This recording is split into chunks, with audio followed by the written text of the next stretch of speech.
Hey everyone, welcome to the She's Emboldened YouTube channel. I'm your host Jen, and I have my husband Johnny as our guest today. We're going to talk a little bit about parenting littles. If you could give advice Mhm. to young parents who have littles, or maybe they're a young married couple who wants to have kids someday, what would be your advice to prepare them for parenting? Mm. To prepare them for parenting, uh, I think to do that at a true and deep level, I think it would be helpful for them to find at least one couple who already has kids, whose relationship with Jesus is something that they respect and try to integrate some of their life in with that family. It's really Because I wise. think Yeah. if you can be around other parents that are trying to raise their kids very intentionally in a very much Christ-like manner and be around those kids, you'll be able to see, okay, how do these parents react when their kid does this? How do their parents react when their kids do this? What are these parents doing in the house? How are they surviving? How do they make it? What does their day-to-day look like? How do they keep up with things? And I think if you can find somebody that's willing to open up and actually be vulnerable and share that with you, it would be helpful. Because, if we had a young couple come to us saying, I mean, I look at our bank accounts and budgets and everything, and just to give them like a full perspective of, here's all the decisions that we made to get us to here. You can see how we're currently living. Here's everything that got us to here. And here's where I might do some things a little bit differently. Here's where it might be hard, but I wouldn't change a single bit of it. Mm-hmm. But to have people give you, to both be able to see it, but then have people give you that insight into when some things will be hard, but it is for good versus when things are hard for absolutely no reason. Because sometimes we do things that it winds up being Sometimes really we make it hard. hard on We do, we ourselves. do. We And overbook ourselves. it Yeah. doesn't wind up being for anybody's good. No. And so there's times where the hard is though. And so I think it's helpful for people to get a perspective on what that can look like and be. And then also I'm sure the parents would appreciate having people like that in their lives too. Yeah. Yeah. Don't take the easy path with parenting. Do what's right, which might be harder. But and also to add to that, you need some parents around you who are parenting with the same mindset that you are. Because as much as you love your non-Christian friends who are also parents, they will not parent in the way of Jesus. And so you need, and we have this, I'm thankful for, other parents who are trying to parent in a Christ-like way because it's going to be very different from the world. And it's hard enough, honestly, as Christians to get wrapped up in the way the world is doing things. Most of our role models are in the world for, career, parenting, marriage, whatever. And I pray that we can have more godly voices just out here in the world for people to be influenced by. But it's one of the reasons why we have the kids in our community group at the house we're meeting at. And this is a good example of we didn't do the easy thing, but it has been very fruitful. So the easier thing, and there's a place for this, and this might be right for you, is to get a babysitter at your house and your kids never come to community group with you. Lots easier. But what we've seen, because we've got several families, we've seen not only are our kids close, like family, really, after 5 years. Is that right? February Yeah. 2020. Yeah. We're going on six Been years. on 6 years. Not only that, but they have relationships and they love the parents of the other kids like family in a way where I'm praying, even when they're older, teens and beyond, that these are people they would go to because they grew up going to their house every week. And they even call them uncle or aunt, whoever. And we have two kids who have been going to community group with us at the same house with some of the same families since they were born. And parenting is too hard. Life is too hard. And don't be out here pretending like your kids are perfect and everything is great. Like you said, parenting is hard and every kid is going to struggle just like you struggled when you were a kid. You think about your teenage years, your college years, like you stumbled, and that's going to happen with your kids. Like, don't expect that they're not going to stumble. And it really helps to have people around you who love them and who love you, and you're all moving the same direction. You're all trying to follow the Lord. I mean, it's essential, I think. Yeah.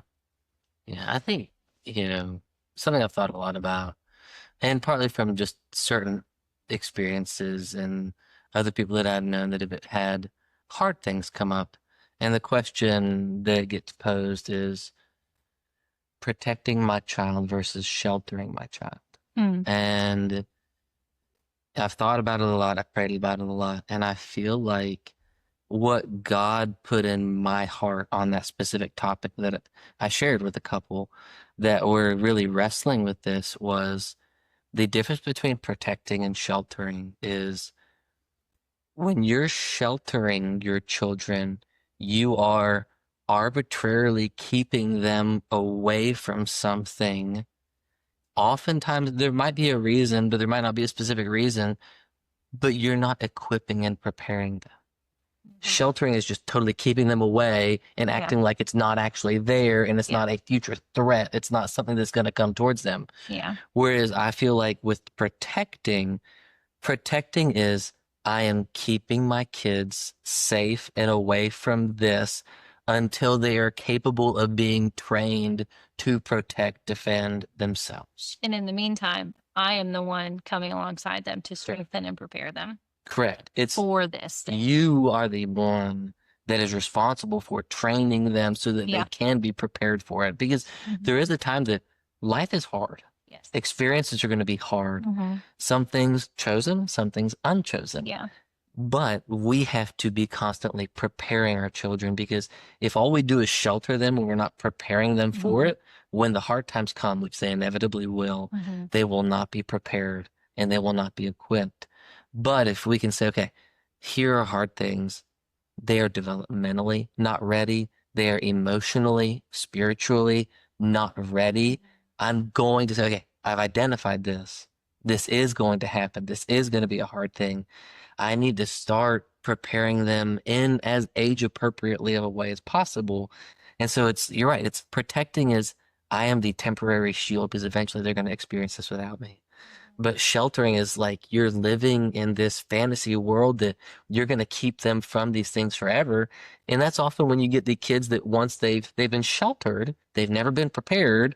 And then for whatever reason, mom and dad aren't around, they go off to college, whatever it is, their life implodes because they haven't been equipped to handle the hardship and sin and fallen world that's going to be entirely around them. And it's a delicate thing. And there's different levels of appropriateness for every child, and every child's going to be different at every age, just because kids are in different places emotionally, spiritually, and psychologically. I think that's an important thing to consider as a parent is you shouldn't shelter your children. That's not the right answer, but you absolutely should be protecting them from so many things. But again, it's kind of like we've talked about, to protect them, it's like, you're preparing them for life. We're essentially training warriors to enter into the war of life.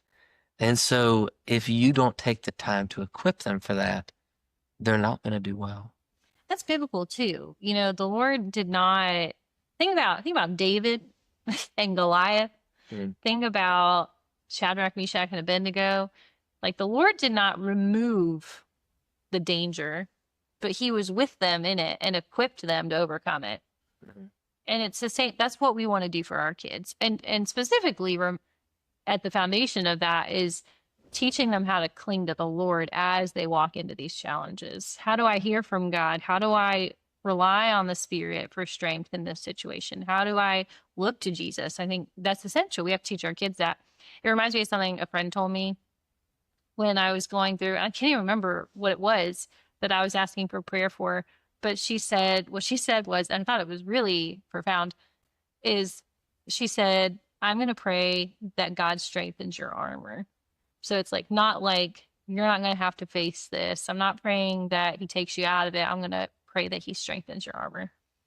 And that's kind of the picture you're painting. Yeah. Yeah, nothing about any other parenting things that are important. I think one important thing to keep in mind in your parenting that I feel like so many people, it's easy to miss the mark on for so many reasons, but you actually have to identify, are my kids Christians or not? Mm-hmm.